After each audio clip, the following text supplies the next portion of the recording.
So ఇప్పుడు నేను మీకు చూపిస్తున్న మందిరం వచ్చేటప్పటికి దగ్గర దగ్గర 27 అంగుళాలు ఎత్తు వస్తున్న మందిరం అనమాట. అయితే ఈ మందిరంలో విగ్రహానికి వచ్చేటప్పటికి మనకి కరెక్ట్గా 14 అంగుళాల విగ్రహానికి అయితే ఇవ్వటం జరుగుతుంది. సో ఇంకా మందిరానికి కింద నుంచి నేను డీటెయిల్గా ఎక్స్ప్లెయిన్ చేస్తాను. కింద 4 వైపులా 4 కాళ్ళు అంటే చౌకీలాగా వస్తుంది. కింద మీకు 4 వైపులా 4 కాళ్ళు వస్తున్నాయి.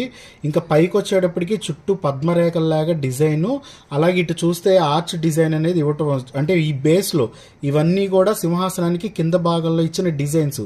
అయితే ఇక్కడి నుంచి కాళ్ళ దగ్గర నుంచి సింహాసనం ఎత్తు వచ్చేటప్పటికి దగ్గర దగ్గర 7 అంగుళాలు ఎత్తు వస్తుంది అనమాట. అంత హైట్లో వస్తుంది. ఇంకా పై భాగం వచ్చేటప్పటికి హెవీ సాలిడ్ ప్లేట్ అనమాట. చాలా చాలా సాలిడ్గా హెవీగా వస్తున్న మీకు ప్లేట్. అలాగే 4 వైపులా వచ్చేటప్పటికి చూడండి పిల్లర్లు, మనకి గుళ్ళో ఎలా పిల్లర్స్ ఉంటాయో అలా స్టెప్పులు వైజ్గా కూడా